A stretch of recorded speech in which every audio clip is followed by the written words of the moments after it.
Hello all, our topic for today is characteristics of Geiger-Müller counter and measurement of dead time. So in short, this is also known as the GM counter, which is used to detect nuclear radiations like alpha particle, beta particle, gamma particle, and at times in some cases it can also detect neutron particles. So let us look at the construction first. So the GM counter basically consists of a GM tube. This is called a GM tube, which is nothing but a hollow metallic cylinder consisting of a gaseous medium. Now this gaseous medium is generally made up of a noble gas mixed with some kind of alcohol. So in our case, this is basically 90% argon, which is, as you all know, a noble gas, plus 10% of ethanol. So this is the gaseous mixture which our tube is consisting of. Now the tube is connected, as you can see, the end of the tube is connected to the negative of a very high power battery. Now this is a very high power battery, and from the center of the tube is a hollow tube with just this gaseous mixture. So in the center we have a wire, a metallic wire. In this case it's a tungsten wire. So this tungsten wire or electrode, as you may call it, is connected via a load resistance Rn to the positive of the battery, thus completing the circuit. Now what happens is, across this load resistance we also have an electronic setup which can then measure any voltage drop across this setup, and this voltage drop, like in this counter, in this electronic circuit we also have a counter. So every voltage drop leads to one increment in the counter. So it consists of a counter which will also measure such events like voltage drops over a period of time. So this is the construction we are talking of, and yeah, obviously since this is the negative of the battery, so this will be your cathode. The tube is our cathode, and since the tungsten wire is connected to your positive of the battery via load resistance, the tungsten wire acts as a anode. Now coming to the working mechanism of this setup. So whenever an external particle like an alpha, beta or a gamma radiation enters your setup, it leads to ionization. What is ionization? Is when an external particle enters, what will happen is it will collide with the molecules of the gaseous medium. When it collides with those molecules, it will transfer energy to those molecules. As a result, what will happen is the electrons in the outermost shell will gain this energy, and if this energy is sufficient enough, your electron leaves the molecule. This is the main working mechanism, so I will repeat it. What happens is, when a radiation, alpha, beta, gamma, any radiation enters this setup, it will come collide with your gaseous mixture. Now these gaseous mixtures are basically molecules. So the particle will transfer energy to your gaseous molecule. As a result, what will happen is, from the energy obtained, there will be electrons in the outermost shell which may, because of sufficient energy, leave the molecule. Once they leave the molecule, it leads to creation. So the molecule becomes a positive ion. It leads to creation of a positive ion plus a free electron. Now what happens is, this creation of positive ion and electron is actually called ionization. Now this free electron will move towards your anode. So if the free electron is created here, it will travel towards the anode, and the positive ion will travel towards the cathode. On its way to the anode, the free electron will obviously collide with other molecules of the medium. So that free electron will further cause transfer of energy to other molecules, which in return may also lead to release of a free electron and creation of a positive ion. So this becomes a chain reaction. What happens is, I got one free electron. Now this free electron on colliding with a molecule will generate one more free electron, and obviously this free electron will come down here. So now I have two free electrons. This free electron again will generate one more free electron, and this itself. And this will also come down itself and may create one more electron depending on how many molecules it collides with. So as a result, by the time it reaches the anode, there will be a lot of free electrons. This is known as the chain reaction or the avalanche effect. I repeat, this is known as the chain reaction or the avalanche effect. So now what happens in the GM counter is, it is different from other nuclear detectors. We have other nuclear detectors like proportional counter, ionization chamber, etc. But the GM counter is capable of producing or taking in a high potential difference. So this electron and positive ion are now acting under a high potential difference, a high electric field E. And because of this, the entire process is taking place. So what happens is, when all these electrons reach your anode, then they are all absorbed by the anode and they travel via this RL. So this is the path the electrons take. They travel via RL to the cathode. Here we already had positive ions. So obviously the number of positive ions will be equal to the number of free electrons, because her free electron के साथ एक positive ion generate हुआ है.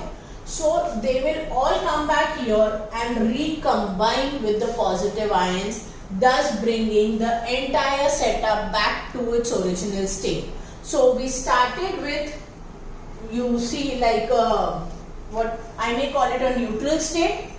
Enter, like one radiation entering caused the entire avalanche effect, and then when all these electrons reach the anode and were absorbed by the anode, they complete the circuit, come to the cathode, recombine with the positive ions and get the setup back to its original state. Now what happens? When they were traveling via this RL, they cause a potential drop across RL. Now this potential drop is counted as one count pulse, or it will consider it as one radiation or one particle which has entered the setup. So every voltage drop counts or increments the counter by 1 to detect one radiation or one particle entering our setup. But there's a drawback to this. What happens is, once alpha particle or beta particle or gamma ray has entered the setup, till this entire process is complete, the GM counter cannot detect any other radiation. The major drawback in GM counter is, once an alpha particle, beta particle or gamma ray enters the setup, till this entire process, right from generation of a free electron to recombination is over, the setup cannot detect any other radiation or any other particle. So in short, we can say that in this period, right from generation of one free electron to the recombination, the counter is acting as if it is dead, or the counter is inefficient, and this time period which it wastes in this entire process is called the dead time. And our main aim is to calculate this dead time, because once we get this dead time, we have a relation between the measured number of detections. We have the dead time. From that we can get the actual number of detections which would happen if the GM counter did not have this drawback. One more point here is, now just a second. So yeah, basically when the free electron and the molecule combine, they may release a photon or they may release energy in the form of photon. That photon is also capable of creating one more avalanche effect. However, that is not a radiation. That is just a photon created due to recombination. So, we have to take care of that false detection. We have to make sure that false detection does not happen. So, to avoid that false detection, that method is called quenching. The method to avoid false detection caused due to recombination or release of a photon is called quenching. The method we are using here is chemical quenching. There can be other forms of quenching. We will use chemical quenching. So what is chemical quenching? Chemical quenching is when this gaseous medium consists along with the noble gas some kind of part of an alcohol. So that's what I told you right in the start. We have 90% argon and 10% ethanol. Why this? So when this energy is released in recombination, that energy is absorbed by the alcohols in form of rotational or vibrational energy, thus preventing the leading of another avalanche false effect. I repeat, what we are doing is chemical quenching. That is, if any photon or energy which is released during recombination will be absorbed by the alcohols mixed in this medium in form of rotational or vibrational energy, thus preventing the system from creating a false avalanche effect. So we are done with what is the working principle, what is the construction. Let's move to the calculation of dead time. So like I told you, if we know the number of measured particles, and so if my number of measured particles is given as m is measured detections, n is actual detection, what should have happened, tau is our dead time. Then by Poisson distribution we have a relation which we will take as it is. So Poisson distribution says that the actual number of detections is equal to measured detections upon 1 minus measured detections into tau. Now if I expand this Poisson distribution using Taylor series, and since this is working in microseconds, we will consider only the first term. So according to Taylor series, I will get n is equal to m into 1 plus m tau. This is the formula which is of importance to us. Now to calculate dead time, we will consider two sources, S1 and S2. So we will calculate this for S1, we will calculate this for S2. Also what happens at times is, even if there is no source in the setup, there may be background radiations detected by the GM counter. So those background radiations will give us B. So say my background radiations are B. These background radiations may be due to any external factor. So because of source 1, when I place source 1, so for source 1 I will have actual radiations plus B, background radiations will exist in all cases, is measured radiations into M1 tau. Tau will remain the same for any GM counter. Like for one GM counter, tau for every source will be the same. The tau may vary from GM counter to GM counter, but we are going to use only one setup obviously. So for source 1 or source 2, tau will be the same.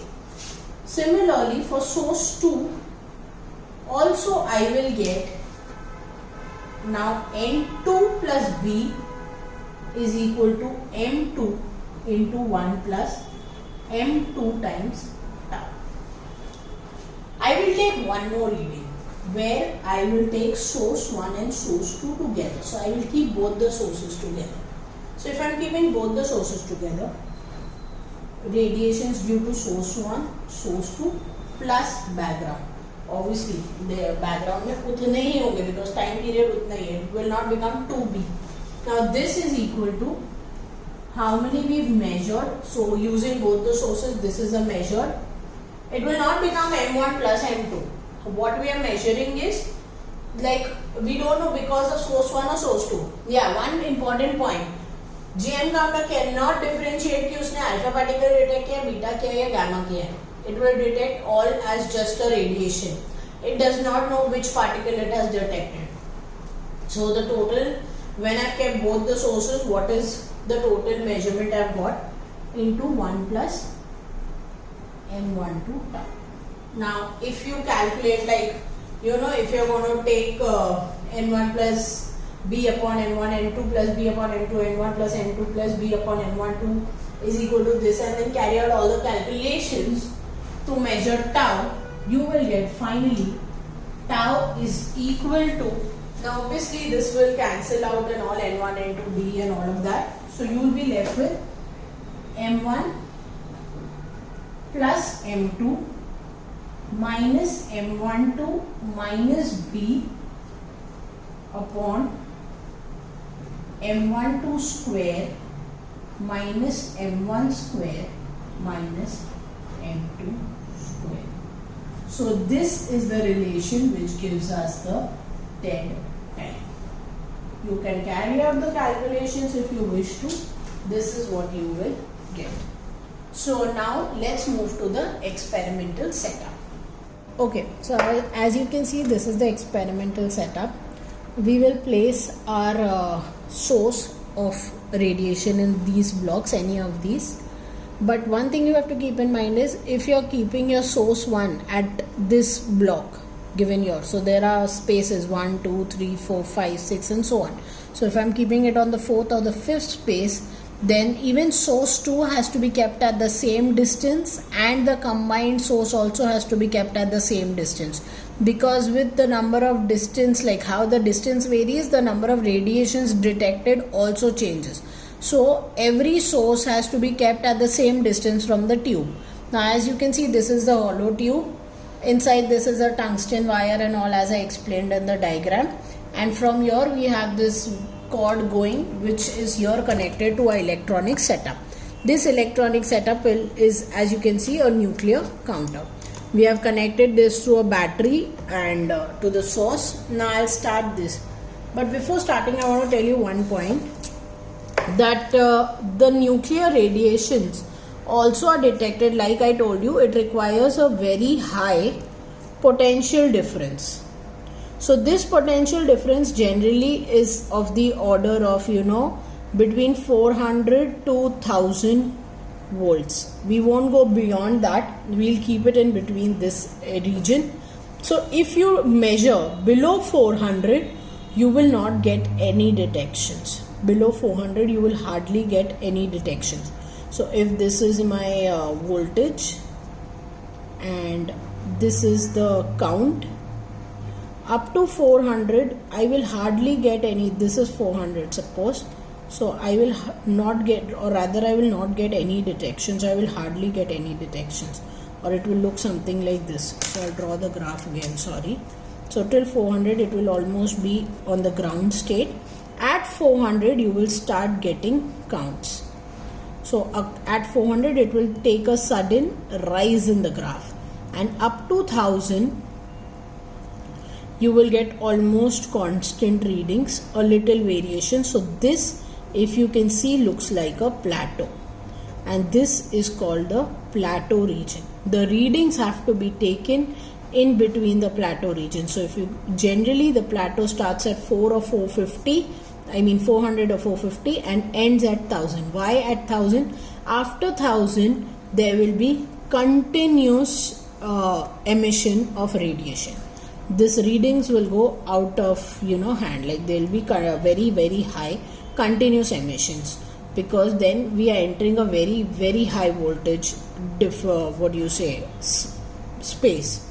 So we have to take note of what is the plateau region, and depending on the plateau region, the start or threshold of the plateau region is where we are going to carry out our calculation for dead time.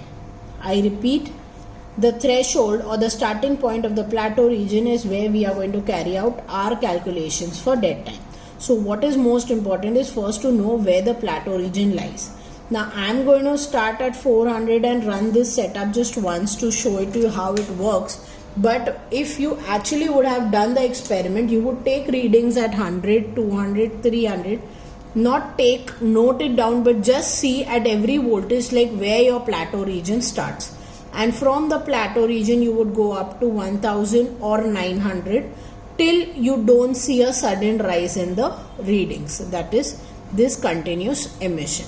So we would measure all these and then decide what a plateau would be. Now I already know for this setup, so I'm going to work accordingly, but that is how the concept is. So now let's start the setup. There's a power switch behind, just put it on. So as you can see, you have 4 options. Count.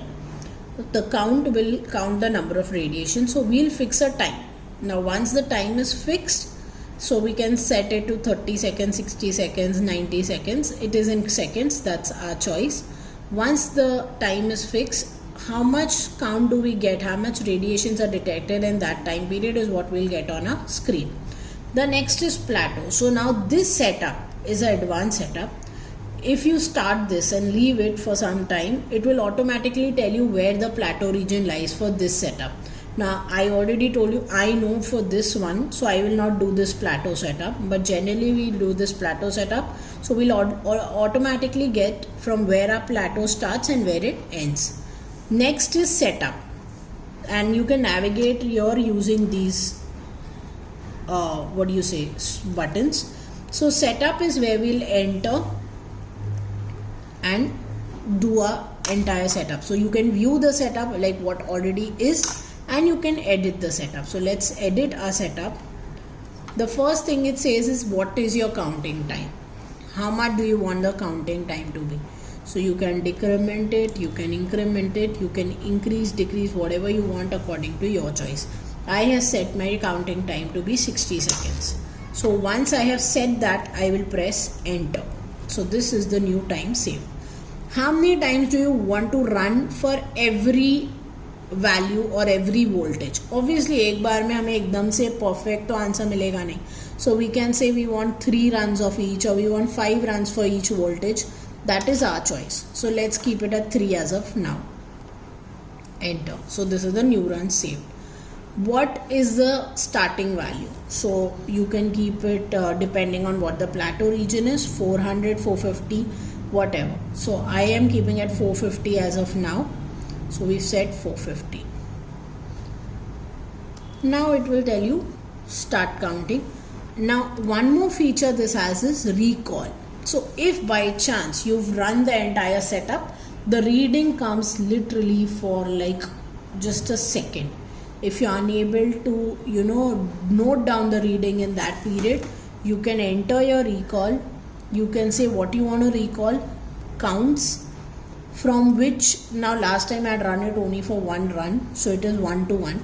How many ever runs you've given. So if you've given 3 runs, you'll say from 1 to 3 and it will show you the readings. So let's take the readings and then we'll come back to the recall feature. As of now, I'll just escape this part. I don't want to okay. So it's giving you the readings, however, because this was what I got in the first run. Now I will start counting. So to start counting, you'll do count, but obviously I have to place my source. So for the source I have this. For double sources I have this. So when I want to put in 2 sources, I can use this larger one. Right now I'm putting in 1 source, so I'm going to put this inside. Now let's say I'm keeping it at a distance of 1, 2, 3, 4, 5. So okay, yeah. Now these are my sources. I have 2 sources, one is cobalt and one is cesium. So I'll put in the cobalt first.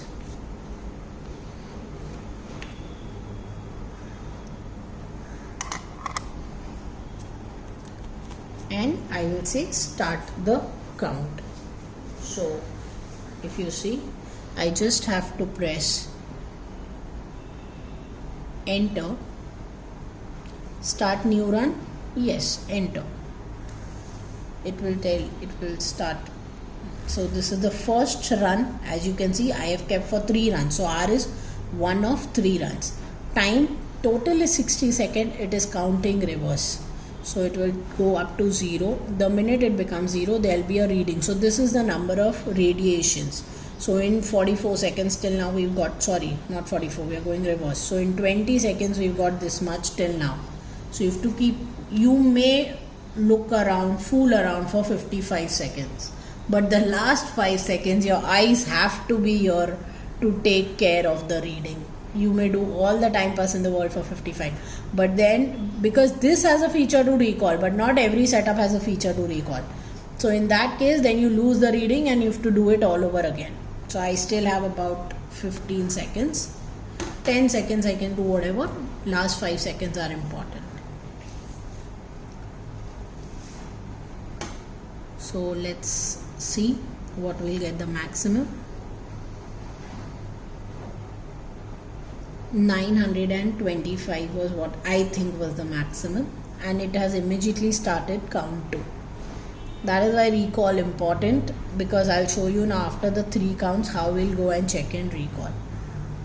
So I'll just wait and restart when we are doing that. So like you can see, we've come on 3rd cycle. We have some 9 seconds to go. So let's see if we can now get the right reading. So yeah, now since it was the 3rd cycle, it has stopped.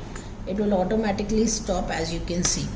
So you'll note down this reading. So for the 2nd cycle I had got 953. For the 3rd one I got 926. I'm not very sure of what I got in the 1st cycle. So what I'll do is press enter. You'll come back, like you'll come out. We'll go to recall. Recall, enter. I want to recall the counts. See, now since I ran the cycle for 3 times, it has said yes, 1, 2, 3. The device is smart, but still at times if that's not the case, you'll increment it. You can just come here. So I can come here. I can just take for 2 cycles because I have the 3rd one, or I can recheck all 3. Enter. Now do you want to recall the data in auto increment, or do you want to press enter? So I don't want to auto increment. I want to take my time to note down the reading. So I'll say no. So come on no using this and press enter. So first run 925. Okay, I was right. Then you'll press enter. Second time we got 955, and 3rd time we got 926. We've got our readings. Now what you'll do is come out, press enter to come out, go to setup, increment your voltage. So you'll say edit setup. I don't want to change time, I don't want to change runs. Oh, I'll have to do it again. I just pressed that in a hurry. So edit, time is fine, runs is fine. Yeah, now this I will change to, say I will increment this to 500 maybe. So I'll have to first change this 5, and I'll have to change this, so I'll have to decrement it to